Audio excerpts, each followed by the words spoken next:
was just looking at 1 Corinthians chapter 8, and I'm breaking down verse 10, okay? When it talks about, shall not the conscience of him which is weak be emboldened to eat those things which are offered to idols?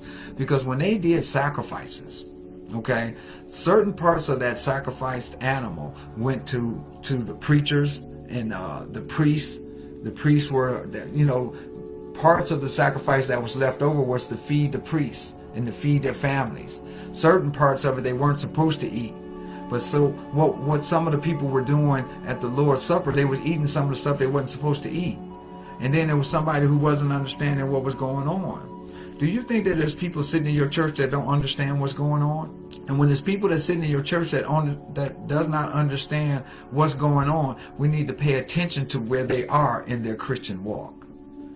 Because we have the liberty and the freedom, we have the knowledge to know what it is that we can and what we cannot do. Just because we have that freedom and that liberty to do it, we need to be paying attention to who's watching us.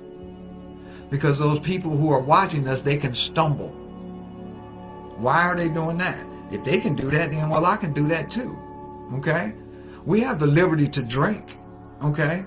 And believe me, trust me, there's a lot of teachers, preachers, everybody in the church is not all there, is not holier than thou. And they have the liberty and the freedom to drink. They have the liberty and the freedom to smoke. But if somebody is smoking and they're a preacher or a teacher or something like that, somebody just come into church and they see them smoking, they make them stumble. Okay? So we have the liberty to do this, we have the liberty to do that. But because we have that freedom, because we're all struggling with something. Everybody that's listening to my voice right now is struggling with something. Okay? But if you're trying to better yourself in Christ, then you're doing that less. And if you're trying to better yourself in Christ, and then you see other people that's just now coming into the church, you don't do that in front of somebody else because you have the liberty to do that. Because when you do that, then you cause that person to stumble. Okay? Because I have the liberty to do something, you're not going to see me do certain things in front of people. My Pastor Willis from Pentecostal Baptist Church, Pastor Willis said he always rides in the car by himself because he don't want to mess nobody up. Okay? I don't spend a lot of time, and I don't have a big group of friends and stuff like that because I don't want to mess nobody up. Okay? I want to continue my growth in Christ, and I also want other people to be able to continue to grow in Christ. But see, sometimes when we get so far, and then we think we have arrived because we got a couple of scriptures under our belt, we can quote some scriptures and all those other kind of things, and then we want to go around other people and be boasting and bragging, and then doing some things that not of God, we can cause those weak people to stumble. Okay? And so that's what Paul is talking about here in talking to the church of Corinth, paying attention to the church body, paying attention to those people who are the weaker vessel. Okay? So I'm going to move off of that, but I do want you to take time out to go to 1 Corinthians chapter 8 and then read verses 9. Starting with verse 9 is talking about Christian freedom. Okay? Because we have that freedom, don't take advantage of that and don't do things in front of other people that can cause them to stumble just because we have the freedom to do that. Okay? So we're talking about the necessity of harmony. And we're talking about how all the parts of the body work together in order for us to be able to move harmoniously. And that's the same thing that should be occurring in the church. Everybody in the church has a purpose. Every part of your body has a purpose. It wasn't put there. Everything that's in your body, everything that's on your body has a purpose. Everything that's in the body of Christ has a purpose. Okay? As I was studying this lesson, I was listening to a teacher who, as he was teaching, he was talking about the importance of the smallest bone in your body. And the smallest bone in your body, from what he was saying, is the smallest bone that's in your ear that vibrates in order for you to be able to hear certain sounds. Okay? And we don't even see that small bone. Okay? But that's what's causing you to be able to hear my voice right now. Okay? And so that smallest person that's in the church is put in that church for a reason. And we need to recognize that that person is there and how important they are to the body of Christ. Okay? So we're talking about the necessity of harmony. Okay? Their abuse of Christian liberty caused them to wound weak conscience. Okay? Thus Paul reminded them that rather than to be despised, those members of the body that seem weak or feeble are all the more necessary. Okay? Many bodily organs are not visible and in fact need to be protected inside the skin and bone structure. The heart, lungs, digestive organs, and the kidneys, yet they are essential to human life. You don't see those organs that I just talked about. You don't see the kidneys. Okay? You can live without one kidney. Okay? But you're not going to function the way that it's supposed to if you don't have both. Okay? The digestive system. Okay? We need our hand. Okay? Our hand works in harmony with our mouth. When we pick up our food and put it in our mouth, it goes down in our stomach, and then the acids break it down, and then the digestive system breaks up the food, and then the blood distributes the nutrients to where they need to go. All of those things are important. All of those things are important. Okay? When we start to look at the body of Christ as everybody that's being important, that your pretty face is no more important than your kidney, okay? And that your ability to preach, that your ability to speak is no more important than the person that's passing out the tithing envelopes, okay? Then the church body starts to function harmoniously, okay? And so we're talking about the necessity of harmony. And the only way we're going to have harmony in the church is that when we start recognizing those that are seem to be weak. Those are the ones that we don't seem to notice, okay? So, and it says that many bodily organs are not visible and in fact need to be protected inside the skin and bone structure.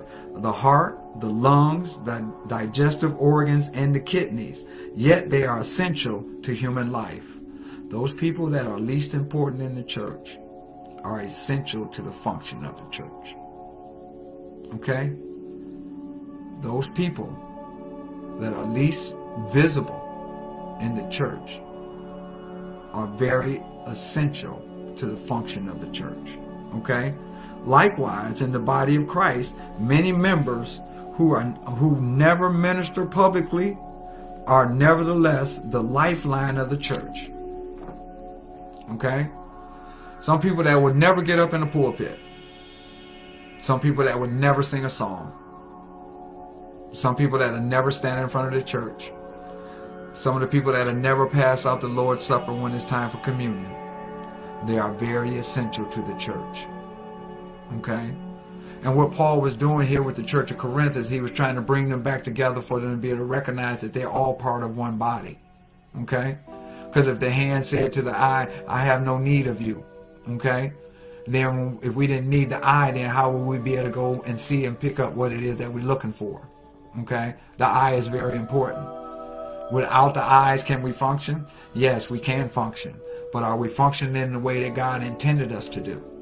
Okay? So when we remove somebody out of the church because of something that we don't like, and see a lot of things is going on in the church, people acting like they don't like somebody because they do something. It's not, you didn't put those people there. God put those people there. You didn't give them that gift. God gave them that gift. And it's not your job to be removing somebody from the body of Christ. Okay? If they're not doing the things that they're supposed to do in the church, the Bible talks about how to have that person removed. The Bible talks about how to handle that person. The Bible talks about how you're supposed to go to somebody. God has an idea and he has a plan on how to deal with people in order to be, if they have to be removed from the church. Okay? But we have these factions. We have these groups in the church that's causing the dysfunction. Okay? And these groups in the church, they're kind of similar to something like if your knee swole up, then you don't walk right. Okay? And so when these groups in the church, when they swell up, and when they start talking about people that they don't like, then the church don't move right. Okay? And we got a lot of churches that got a lot of unnecessary swelling. Okay? And we need to make sure that we having these things and these factions and these groups and take those out of the churches. Okay? So the church can be able to function in harmony. Okay? Likewise, in the body of Christ, many members who never minister publicly are nevertheless the lifeline of the church. They may actually be more important to the church than those who have public ministry. Some people in the church are more important than the pastor. Okay? The pastor's job is to bring the word of God to the people. Okay? And I've learned in my church history from my time being in the church, money. Okay? Money helps the church function. Tithes do not go to the church, to the pastor. Yes, the preacher is worthy of his hire. The preacher should be getting paid some money, okay? But when the money comes, as far as the church is concerned, the person who counts the money and distributes money and stuff like that, that's a very important person, okay? And they might not even say nothing. You might not even know who they are, okay? As I'm moving along in my ministry, I'm being exposed to a lot of more different things in the church of what goes on behind the scenes, how bills are paid, how money is distributed, and all those kind of things. And you'll be surprised and be amazed at the person that's counting the money, and that's the person. You know, you don't have a person that count money that don't handle money. You don't have a person that count money that don't have money. And a person who has money is not the one who's standing all out in the front making all the noise, but they're a very important part of the body of Christ. Okay? And the message that we're trying to get across, the message that Paul was getting across to the church of Corinth here in this lesson, is that everybody in the church has a gift and everybody is important. Okay? And I'm going to get to some of those gifts right now in just a few minutes.